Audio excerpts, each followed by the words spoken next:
আগামী 11 তারিখ ব্রাজিলের বিপক্ষে মাঠে নামবে আর্জেন্টিনা। আর সেই খেলা অনুষ্ঠিত হবে বাংলাদেশের জাতীয় স্টেডিয়ামে। প্রতিযোগিতামূলক ম্যাচ না হলেও ইতিমধ্যেই আর্জেন্টিনা ব্রাজিলের জয় পরাজয় নিয়ে ভাবতে শুরু করছে অনেক ভক্তরাই।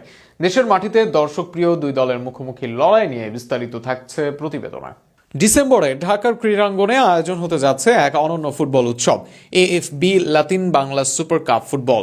লাতিন আমেরিকার দুই পরাশক্তি ব্রাজিল ও আর্জেন্টিনার সঙ্গে বাংলাদেশকে নিয়ে এই তিন জাতির আন্তর্জাতিক মানের টুর্নামেন্টটি আয়োজন করছে AF boxing promotion international limited.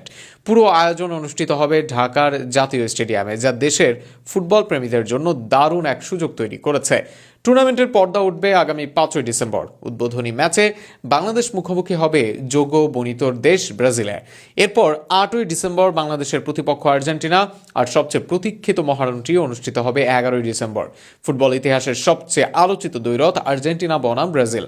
3টি ম্যাচই হবে ঢাকায়, যা উৎসবে পরিণত করবে পুরো ক্রীড়াঙ্গনকে।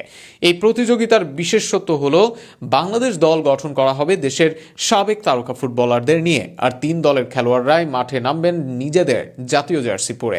আর্জেন্টিনা, ব্রাজিল ও বাংলাদেশের ফুটবল ন্যাশনাল অ্যাসোসিয়েশন থেকে অনুমোদন নিয়ে এই সিদ্ধান্ত চূড়ান্ত হয়েছে। মূলত লেজেন্ডস ও সাবেক তারকা খেলোয়াড়দের নিয়ে অনুষ্ঠিত হবে এই প্রদর্শনীমূলক আসর, যা গ্যালারিতে ভিন্ন উত্তেজনা ছড়াবে। এছাড়া ব্রাজিল দলকে অনুপ্রাণিত করতে ঢাকায় আসছেন ফুটবল বিশ্বের কিংবদন্তি কাফু। বিশ্বকাপ জয়ী এই তারকার উপস্থিতি নিঃসন্দেহে বাড়িয়ে দিবে প্রতিযোগিতার মর্যাদা এবং দর্শকদের আগ্রহ। রাউন্ড রবিন ফরম্যাটে প্রতিটি দল একবার করে বাকি 2 দলের বিপক্ষে খেলবে এবং সর্বোচ্চ পয়েন্ট অর্জনকারী দল হবে চ্যাম্পিয়ন। বছরের শেষ দিকে যখন বড় আন্তর্জাতিক ফুটবল আসর নেই, তখন এই টুর্নামেন্ট ঢাকায় ফুটবলের নতুন উচ্ছ্বাস এনে দিবে। আর 11 ডিসেম্বরের আর্জেন্টিনা ব্রাজিল ম্যাচ, এটি হবে বাংলাদেশের ফুটবল ইতিহাসের এক অবিস্মরণীয় মুহূর্ত।